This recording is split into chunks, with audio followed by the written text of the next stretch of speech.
especially now as we now have the errata change on Falling Star Hmm. in Acathian Rain. So it Hmm. does make a little bit of the interactions a little bit more, I should say, awkward for Kai'Sa, where you have to plan out the math a little more. You can longer cheese out a little bit of kills with some interactions. So it does make it a little bit more of a more Yeah, for sure. And it sounds like the players are ready, and we're gonna hop right in. So let's bring it right to the game. So it does look like right off the rip, though, we do have Kaisa starting with Zomwarns, and then we have it looks like the Sunken Temple from Fiora, which is a little unique. I want to say seeing Zomwarns. I haven't seen too much Zomwarns on the side of Kaisa. Yeah, there was a little period in set one where some of the Kaisas were playing Warrens as a draw engine because you didn't want to give other decks Dreaming Tree, and you did want to cut down on some of the less good cards. For instance, there were a lot of more aggressive lists that did cut down on like Yordles and didn't play Dreaming Tree because some of the other decks just use Dreaming Tree better, right? Like Annie, way better at using Dreaming Tree than Kaisa. They have the flash every turn, the fighter fight on their own units. It was essentially giving your opponent a draw engine. And so it looks like a similar decision is made here as one of the meta decks, or two of the meta decks. You have the Draven deck and the Aurelia deck that use Dreaming Tree to great extent. And so it sounds like just deciding I don't want to give that to them. Oh, yeah, 100%. Especially, I know some were creating that Dream Tree with the Reaver, but interesting though, this does seem, I think, to be the mech build though with Kaisa. I mean, we're seeing right off the rip here a Mhm. production surge being casted right away to go ahead and get some mech tokens out on the field and start building up that mech army. Yeah, this is like the best little mech combo is when you open the forecaster and then do see the production surge gets you the draw, and then the scry, which is kind of really nice early. It lets you see what you need, and gonna be able to push up onto the warrens here then too, if choosing to do so. I imagine you probably would. uh okay, no, choosing to build up, I mean, that also is fine because the Fiora did will just get a free conquer back, right? If you do that and you do lose a unit for it, Kaisa prefers to be on even runes anyway, so going up, pushing up, taking a conquer, and then just losing, it didn't really do anything except you lost a unit. So very respectable. I mean, I can see why they did it. Yeah, especially because I think when you're facing these Fiora matchups too, you're sitting in the case where Fiora is going to try and build a little bit of a big mighty board, and having something more of a swarm to get in there to go ahead and counteract or pretty much fight maybe separate falling stars. Or we saw that Hextech Ray on top, which I think we kept on top, can help try and clear up these units to make these shares a little bit better. But I mean, as you know, body runes at this point have that incredible one drop now to give an extra +5 might to any of their units in battlefields. Yeah, and so clipping the Dorn's way to the Fiora, so maybe opting to go in here and avoid the Hextech Ray, as you said, or potentially a Seeker on the next turn. Obviously can't do anything now as we are tapped out, but it does stop just dropping the Ray, dropping the Seeker, and just clearing the unit after pushing it up. I think it would be pretty reasonable as well for Fiora to just choose the whole base here as well. Like you're not really under any pressure, so you might not want to commit to the battlefields either. Yeah, so it looks like that is what she decides to do. Yeah, especially because I think thankfully with the Dawn Blade, it leads even to that mighty range where now you're able to go ahead and activate your legend ability to go ahead and now use the Fiora Might to go ahead and channel the One Rune Exhausted, try and set up. You do have a little bit into the you have a repose that you want to probably save up later on. You have something, I'm going to mispronounce this card all the time. I played enough of Legend of Rune Terror at this point, where this card name is Troll Chant to me and will forever be Troll Hmm. Chant in my head. So you might be trying to set up something a little bit, yeah, Call the Glory, thank you, is a little bit trying to set up where you just want to be able to play around these big swing backs or spells or something like that to try and take that Hmm. battlefield. But I don't mind this a little bit of a safer line to set up a little bit more. Yeah, what was your favorite Retear deck? Did you have one? I'm a dirty Karma Set and Ezreal Seraphine Oh player. my Thank you very much. gosh! Yeah, don't talk to me anymore.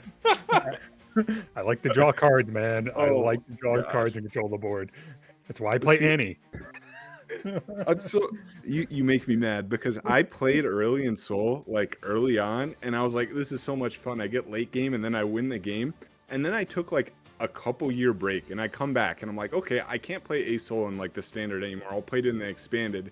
And then I get to late game against this set Karma deck and I lose because it's just showstopper after showstopper. I'm like, are you kidding me? My late game deck doesn't win late game anymore. What can I say? It's fun to copy spells and then clear the board state. I mean, sort of what Kaisa likes to do, though. You know, play Kaisa. I mean, but I mean, pretty much we're setting up, and now we have Falling Star. We have the mech set up and passing the turn back, but looks like we're finally start seeing some battlefields starting to get conquered and controlled here. Yep, and I do like how this was played by Fiora here. You have a lot of save in your hand, so if the Fiora unit does get threatened by like a Falling Star, a Void Seeker, or something. Obviously not now, as again, Kaisa is tapped out, but on the following turn, you have the Riposte, you have the Call to Glory. You can even, like, if it isn't a combat, you could go like a Punch First or something. A lot of ways, essentially, to keep your unit alive. And, oh, this is nice, too, being able to pull the sword, or the Dorn's Blade, right off of the Fiora onto the Lucian, which is then going to trigger the Fiora Legend. And now go for a double conquer, so going on to even points, which you do like to see. The one thing that is a little bit rough here is it does leave your Fiora stranded on the battlefield, and that is kind of free bait, right? Like that, she's gonna die unless you opt to save it with like a Troll Chant or Riposte. But again, neither of these are really cleanly dealing with the Mech Runner. So I don't know. Yeah, I think it leaves it a little bit open, though. I mean, you're sitting there, you have, I was just about to comment on this. You have the Hidden Blade that you can now set up hidden underneath to try and practice Fiora. You do have the Call to Glories to give up an extra +3 might. So if they choose to say Falling Star, I mean, it has to be either a double target on Lucian or a double target on Fiora. I can't see the world that you're going to split this. So I think it's setting up a little bit better. I mean, Kaisa does have the cleave to come in and stupefy. So there's a couple ways you can fight over this. But yeah, I remember too, we also have the Repose in hand, which can help neglect some of these spell abilities. So there's going to be a couple different options. I keep it alive.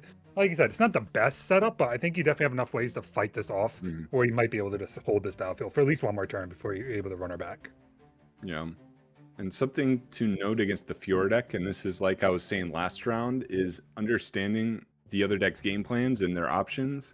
Is against the Fiora deck, a lot of times it is better to do battle before you actually start removing stuff, because in this case, if you did like Falling Star and try and out the Lucian, the Riposte then can give the might to the Fiora on the battlefield, and things get a little bit hairy. But it looks like opting to instead develop a little bit, maybe draw a card, maybe looking for like the Hextech Ray that you mentioned earlier to try and cleanly remove the Fiora before actually moving into combat. Yeah, especially because at this point, with no Hextech Ray on top, you don't want a Falling Star. I mean, this could be a line to set up for the Darius, but again, it's still not the position you want to be in, I would imagine. You're just trying to swing in there with bodies. Unless your plan is just overwhelm the battlefield and it's like, you can't deal with everything, right? I'm going to control it one way or another. Yeah, I think I still do like swinging the Forerunner into Fiora here. Okay, wow. Okay, so we're just doing the Falling Star. So this is where Riposte could be a bit annoying here. Or though I think you'd probably just you got me saying Troll Chat. No, the Call to Glory here. I feel Call to Glory is what I would like to see here. Yeah, Call to Glory wouldn't be bad, but Call to Glory does put your little shields down though. If you want to say leave up your Punch Fist. Where I think leaving your Punch Fist, if you're looking at the board, if you're thinking on the side of Fiora, that you can go ahead and save it with Call to Glory, leave up Punch Fist, go up to 8 on Fiora in case something tries to swing in there on the back end, and that makes it a little awkward if you want. And you could also save that Hidden Blade later, prevent your opponent from drawing 2. So we might just see the Repose to come out to go ahead and then save that Punch Fist for later. Yeah, like you're right. I personally thought that we were going to save the Lucian and then use the Hidden Blade on our own Fiora to potentially draw cards, but opting to instead Riposte. And unfortunately, this does not put the Fiora up over Forerunner, so we still do need to commit like a Punch First. But if you commit a Punch First, you're down to 4 runes on your turn, which is... Yeah. It sucks, but I think I feel like that's what I'm seeing a lot of Fioras play, though. A lot of Fioras, because of their legend ability, just go, oh yeah, I can go down runes. I'll just keep on recycling them back and thinking they can get away with it. But I mean, it's going to be a little rough hand. But this also might make Kaiser rethink a little bit too. Like, oh, well, they left one up. What else could be there? And so now swinging in with the Forerunner. So now we find out, is the Hidden Blade going to... I mean, the Hidden Blade on the Forerunner actually does not only stop the Conquer, but it does stop the draw off of the Sunken Temple, if that is chosen to do so. So you're actually only giving them +1 draw. So I think the Hidden Blade on the thing is actually fine here. Yeah, it could be pretty fine. Like I said, it sort of depends on what you're valuing more at this point. If you think there's something bigger come out like a Darius or Watcher you'd rather save it for, then that's perfectly fine. I think it's going to come down to what's your value. Do you need? Can you afford to go down to no body runes, and then just hope you hit something else off the top? But yeah, we'll see. And it looks like it is going to be the Hidden Blade. Yeah, so Hidden Blade coming out onto Forerunner. This is kind of why I would have preferred the, prefer the Call to Glory though, because if we were going to do this, and this was board, right? This was board. This was not like new cards that were played. We knew everything that's been played. Is if we were going to go for this line, then the Call to Glory is better because we're not deramping and we're not using our riposte. Because now we are like I just don't like losing to board when we already know it. We could have had this play planned out already and we would still be up 2 runes. And it's like the same result, right? Like your Lucian's alive, your Fiora wins the comp.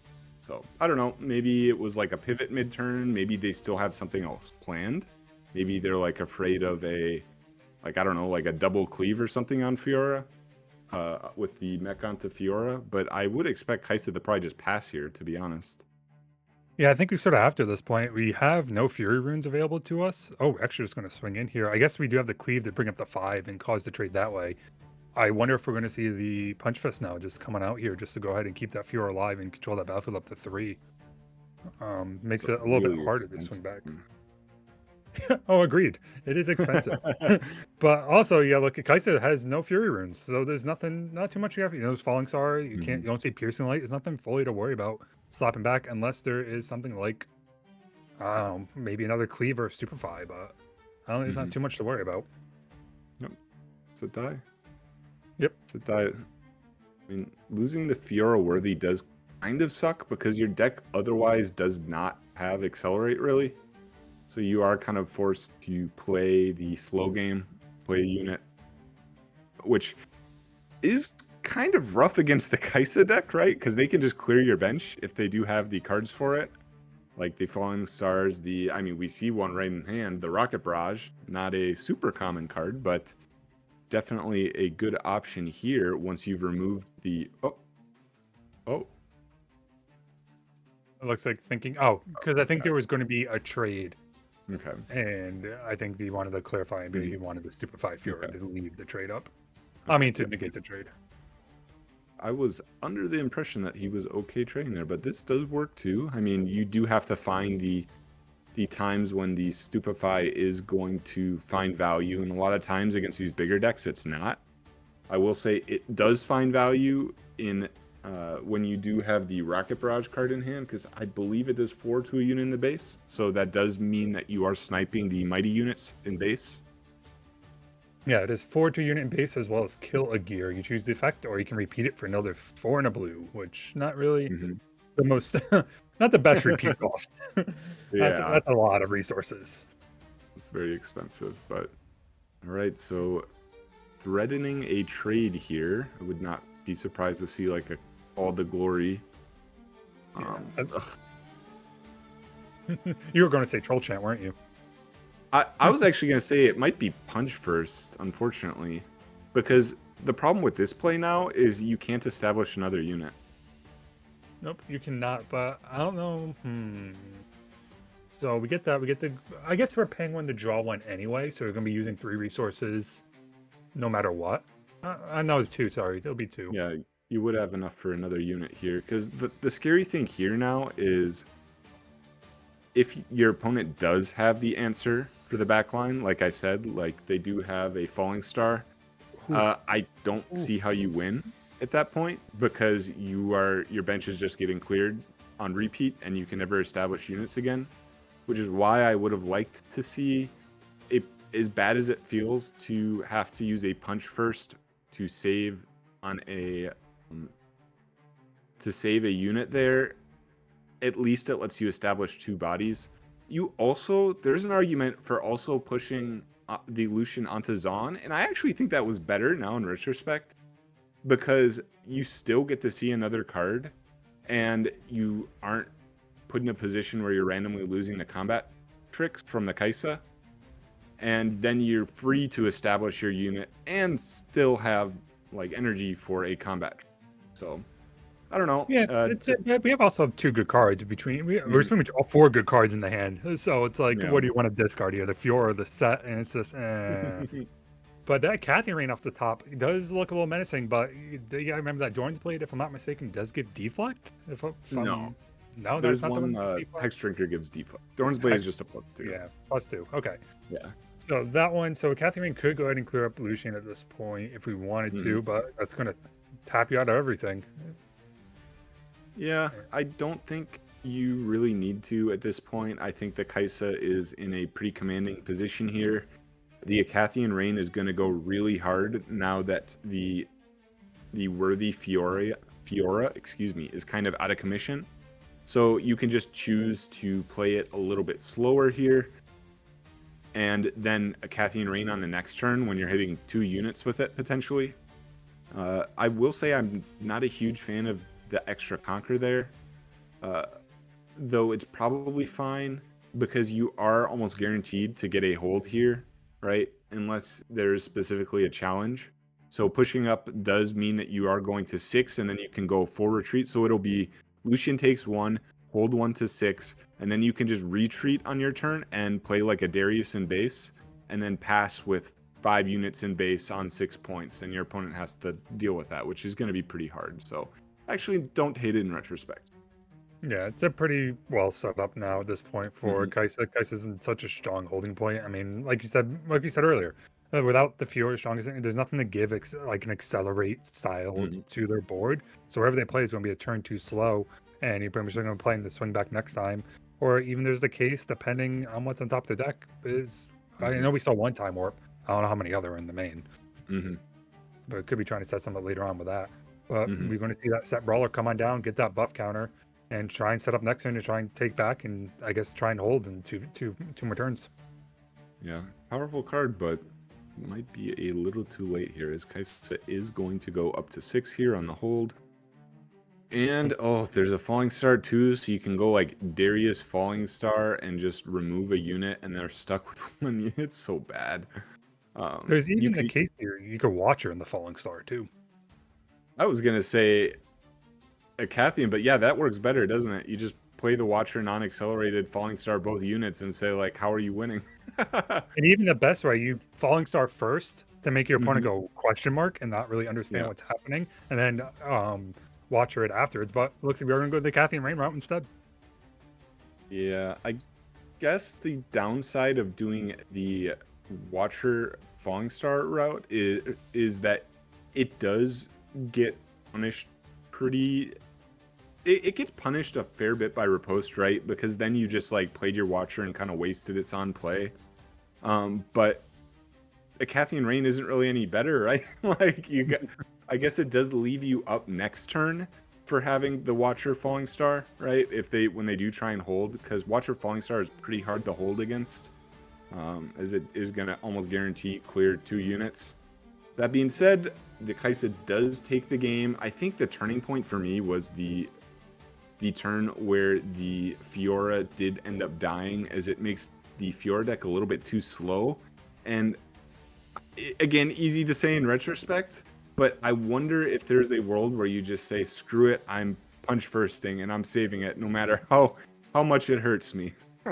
Yeah, I mean, we end up with that in hand afterwards, which is a little punishing, but it does. I mean, Kaisa took a very decisive. I mean, it's what Kaisa does, though. Kaisa just hits that turn, we go, oh look, I'm now hit my tempo curve, and good luck buying anything. And that's sort of where Fiora's weakness has always been right now in playtesting. Has just been, oh, okay, I have to establish this board state to a certain way, and if I can't get it, then the whole deck falls apart. It's almost like the set scenario.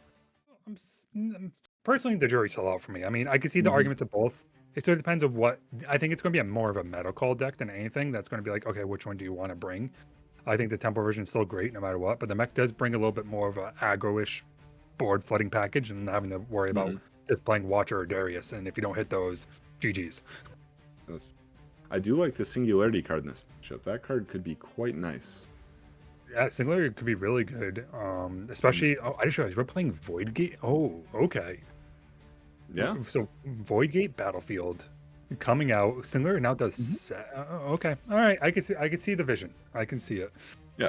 It's like a pretty good one in this set, as there really aren't many other decks besides specifically the Draven deck that's playing Falling Star that actually have spells that do damage. So it's kind of a one-sided battlefield for most. I will say it is one of your best going second battlefields, which is perfect here because you are going second. And it, like I said, yeah, very one-sided now. So I actually do like it in the deck. I'm playing it in my current list. My current list plays, I think it's Void Gate, Warrens, and the Treasure one, I think? I forget. But And heads up play not to go to the Void Gate first, so it can't get hexed. Very heads up play on that one.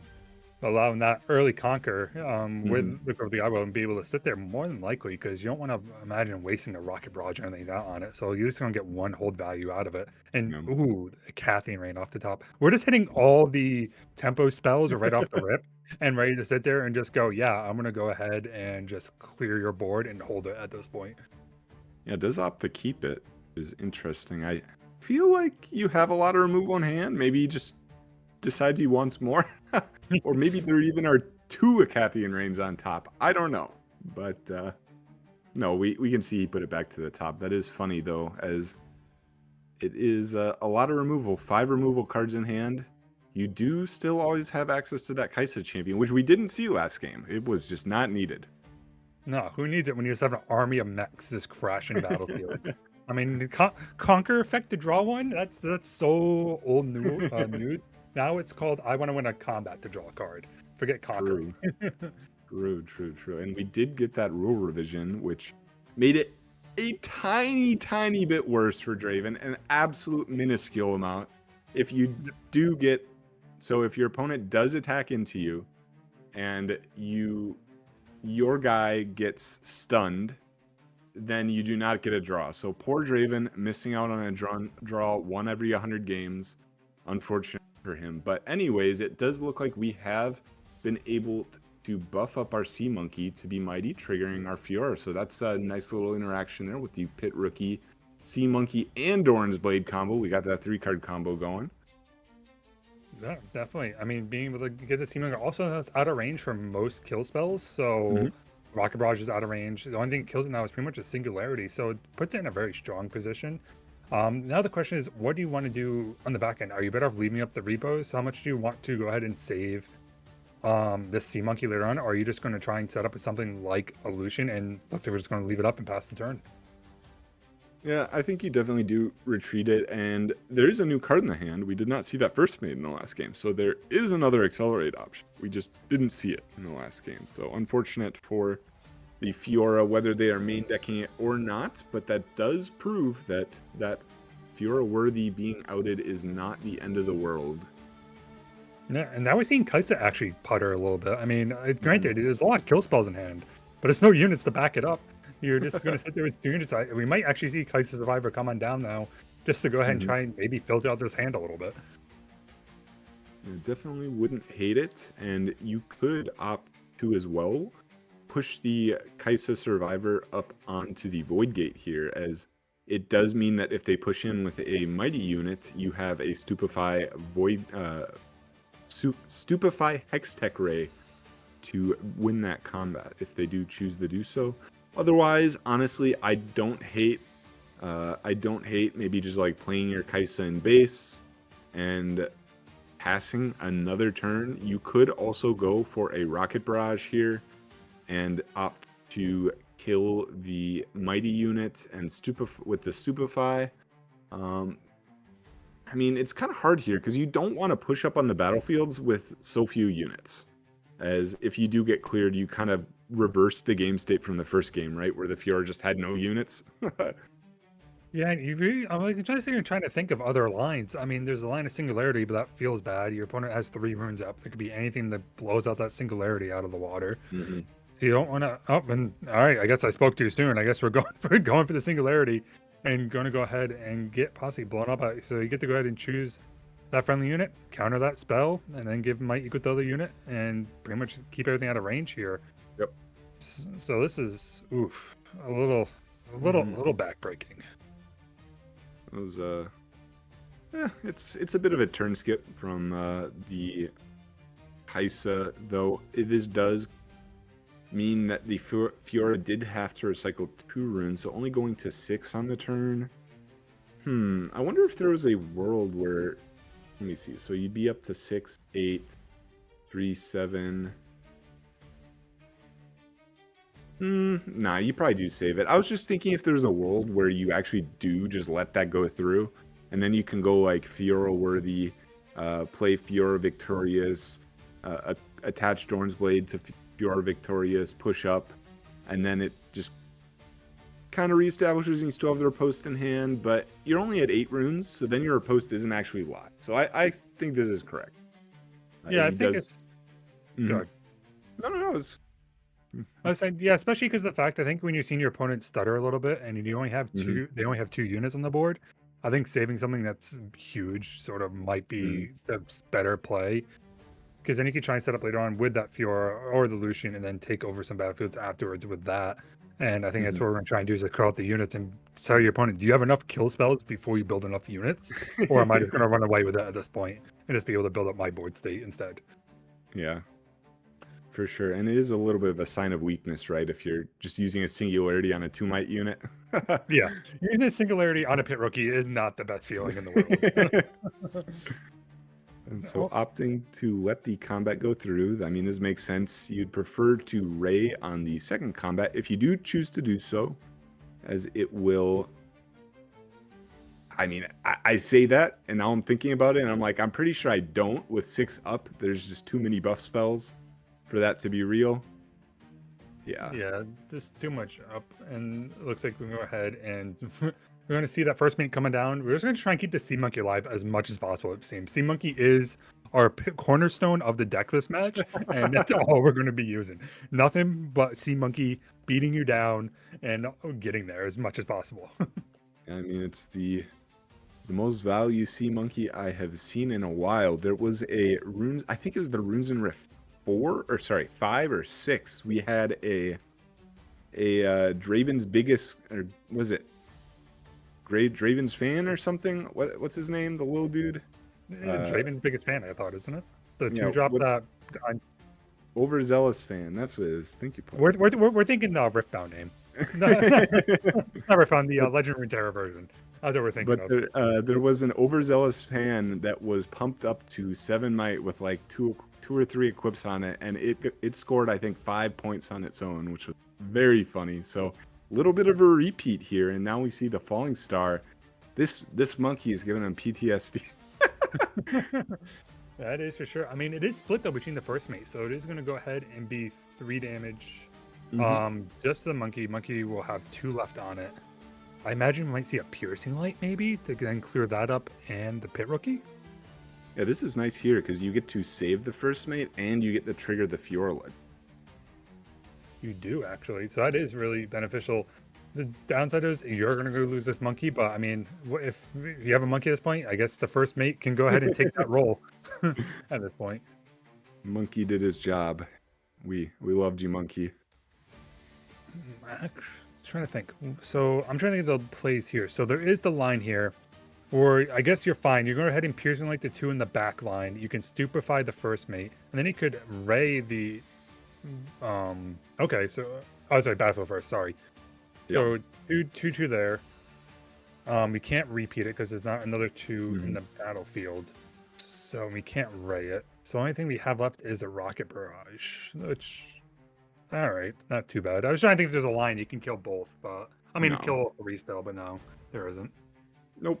It's just play the Kaisa and pass, and this does feel pretty bad now as we are incredibly far behind on the Kaisa. as we are likely to see another double conquer from Fiora here, as you can play the.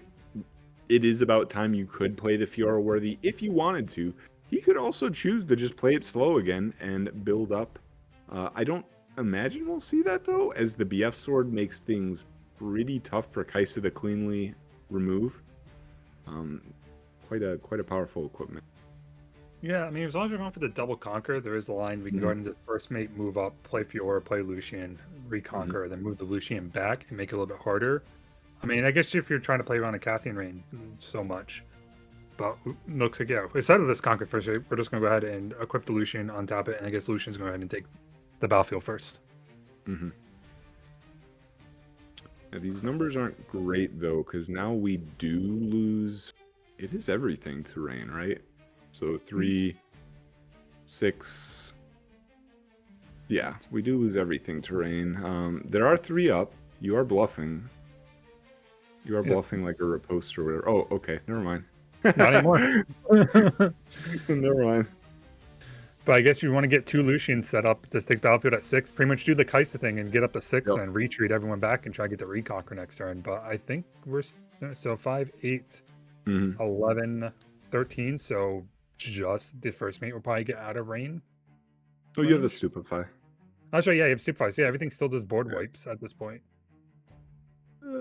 Wait a second. Because they're all odd might. 5, 3, 8, 11, 13. Yeah, because they're odd might, you have to waste damage. I forgot about that. Yeah. Right? Because you have to do 2 triggers on. So Cathian does 12. Yeah. So it would be 2, 2. So that's 4 triggers. And then you would need 3. Yeah, so one of the units would be saved, which is kind of annoying. But we'll see. So obviously the Fiora worthy is the big target. Yeah. So it looks like we're doing 4 damage there. I guess there's a way you could stupefy one of them if you need it. I don't think stupefy cleans it up any either, does it? Does stupefy make this math easier? There is a world where you kill everything but like the first mate, and then when he pushes up the first mate, you can void Hextech Ray it. But okay, choosing to not do that. Instead, opting to stupefy and clear with the drawing a Forerunner. Hey, there's a unit.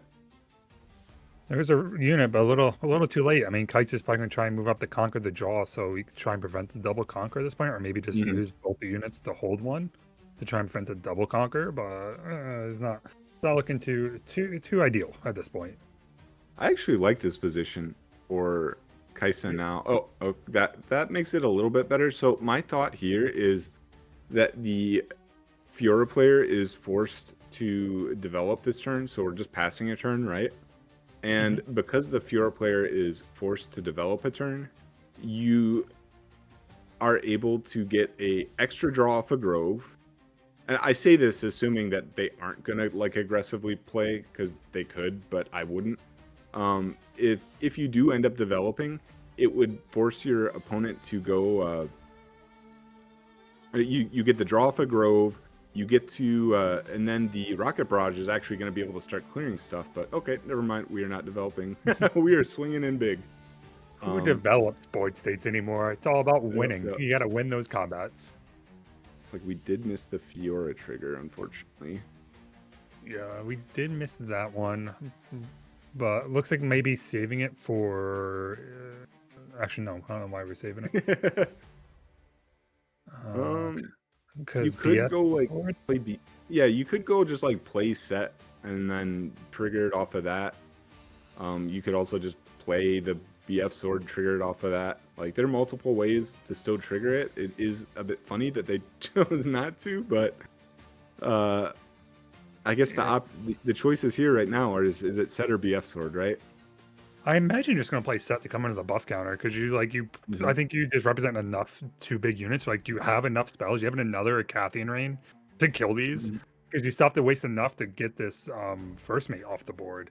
So I think you're probably better off just trying to set up with the set. You just propose a big enough unit that they have to deal with, or they just have to clear 2 and then hope set can't double conquer or something like that. You know, an interesting thought that I totally neglected, and maybe you're smarter than me, is an option here was swing in with first mate, play Fiora and Set onto the battlefield and say, you aren't clearing this battlefield. He is only at 8 runes, so that's what? Watcher comes down, and Watcher is, let me see, so what Set's 5, Fiora's 1. Okay, never mind. That would clear. Okay, unfortunately. Yeah. But hey, we played the set, put down the buff counter, got our rune now. We did use the legend ability. It was all calculated. And ooh, we are going to see that rocket barrage come down. I imagine going to go ahead and blow up the Fiora, and then try and maybe clear off. That's a 5 mate actually. Ooh, well, I guess void seekering it, sacrificing your mech, or double hex tech ray is also a way to deal with it. Yep, does work. That does work. And this is where the Fiora has issues. It's going to run out of gas. It can't draw enough cards to recycle through its deck anymore, and it's just going to pretty much rely on top decks the entire way out. Yep, not good, not good, and still has the couple units in base. There is a Killing Blade. Okay, we could potentially draw cards, but we only have 1 unit, so we can't really even do that, unfortunately. Nope. And the set is not going to be able to hold into the Void Seeker plus 4 might swinging at it. If they do, oh, that's a good draw. Yep, that is a really good draw at that point. That's a way to keep your unit alive to try and get that hold. And there's a Hidden Blade too, so. And double blade, I imagine you're just going to go hide with that Hidden Blade and just sit there and be like, okay, do you have enough to deal with this version now? And I don't think there's enough to deal with that. I mean, this how big is this set now? That's a 5, 7, 11? So stupefy to draw? That is not it. That is not what we want to see. Yeah, so Void Seeker, deal 4 to it, draw another card. Another Void Seeker want to get there. Oh, I forget. Why am I saying that? We have a repo. Easy. Yeah. Yep. I mean, at this point, like with the repose buff on it too, like there's no way. Those are some nice draws. Holy. I think this is safe to say we're going to game 3. Yeah, I think that is pretty straightforward. And it was looking a little bit dicey there at the end after the Fiora, like you said, kind of ran out of steam. Didn't see ways to draw cards and ended up kind of in top deck mode, but was able to find it. Was able to find it in the end. Monastery, not too much of a surprise. We did see the Call to Glory. We saw the Pit Rookie. Seems to be a bit standard at this point, as Fiora, as you said, pretty aptly, lacks card draw. And this is just another way to find card draw, right? Yeah, especially if you're in the field of going second, you can't get that first conquer anymore, so you can go ahead and pull off of that. And Kaiser's also playing Arena's Greatest, right after trying to say, I'm going to outpace it with all these mech units. So this is going to be either a really, really fast game, or this game's going to be dragged out. There's no in between. There's no tempo in this one. It's going to be pure race mode, more like, oh wait, that's Warmog's armor. Yep, and that also is an unsung hero. We have not seen that card yet. So, for anybody unaware, that is technically the Fiora archetypal 2-drop, and it is when it's mighty and it dies, draw 2. Unfortunately, it is only 2 might, so this requires like a BF sword or a buff and Adorn's blade. Not the easiest thing to get mighty. It's okay. What's gonna I was gonna say what's gonna happen is that we're gonna go ahead and punch first and make it mighty, and then get the card draw when the Fallen Star hits. But no, we went down the meme line a little too much. So, up our little. Oh, that is the wrong token. You do not get a. You do not get a mech token for conquering with our Bilgewater Portal. So, wow. Okay, just passing it right over. I mean, makes sense. I almost expected to see just a hard played hopeful, but holding for the Ray, I guess. I'm a bit surprised here, right? Because you'd expect that this little dude is going to either just be buffed, or I guess actually no, it's probably fine, right? Yeah, because you can now leave up Ray and Void Seeker, so you do have both available to you, and one of them can be Mhm, paid with Kai'Sa's ability. So if there's mhm. any type of combat trip, you do have a way to get around it. For the most part, because yeah, Punch Force is only be 7. I guess the question if there's another repost that's going to come on down. Oh, actually, I was about to say, or if we lead off with a sabotage, this is also punishing. This is kind of annoying though, because if you like looking at the board state, all of these spells are really good here. So which one do you want to hit? Maybe it's just the Void Seeker, so they draw one less card. Oh Yeah, no. let's say it's either gonna be the Void Seeker or the Falling Star, I think. I mean, Void Seeker with the draw. I mean, I was actually honestly, I'll be, I was a little 50-50 on the Falling Star because depending how Uh-huh. much you want to set up your board state, you only have one Mhm. unit. How much does Falling Star matter just That's yet? fair. That's But fair. that, we're just going to go ahead and get the Falling Star and rip it, and then I imagine just go ahead and try and take one of these battlefields. But as you saw, you're just going to walk in, possibly double kill spell. But you might be thinking, oh, I just this pure tempo value for me at this point. You're wasting 2 cards to kill my 1. I'm not losing much. Yeah. So I mean, if I'm Kaisi here, I am blasting that with a hex with a Hex Tech Ray. So Yeah. I guess is he gonna repost this? Like, feels very neg. Yeah, especially because you're going for the Conquer effect to get a buff. I guess you're trying to really get that card draw, like we discussed before, being really slow on tempo draw. But maybe he's just trying to, like I said, try and get that ability to go ahead and just refill the hand a little bit. But no, we're actually going ahead and punch. Wow. Am I, Okay. is my math wrong? Did I miss what? Why are we punch fisting first? Poro's a 2 might, right? Correct. So this still will kill this guy. If Yeah. that is if Kaisa opts to do that. There is a chance that Kaisa says, I don't want to burn 2 cards and trade. I would. I would say I am totally fine with this, but okay. Looks like opting to not do that. Wow, that Yes. was a very aggressive play. Yeah, especially because it's a lot of gas wasted on the side of Fiora. Because if they don't get that buff draw on top of it, it sort of hurts in a very horrible position where they have no units down to now 4 runes, and all you can really do is play Fiora and pass. But I guess we're going to go ahead and just say, yeah, I think we have enough to retake it, and we're just going to hex it right now. Then Yeah, I guess better than you knew about the Ray. Like, this is strange. yes. But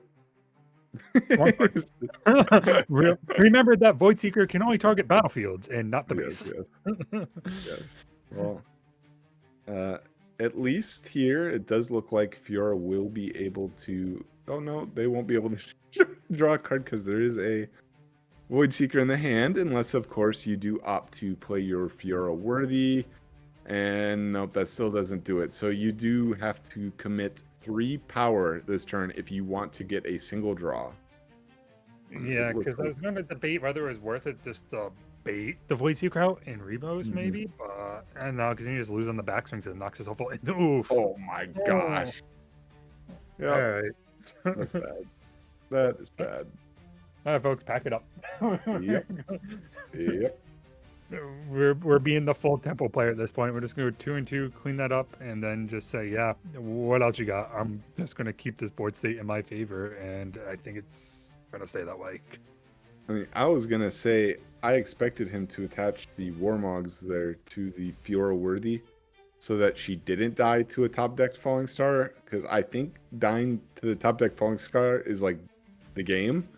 Like, I don't know how you come back at this point. So, ugh. I don't know. It's pretty rough.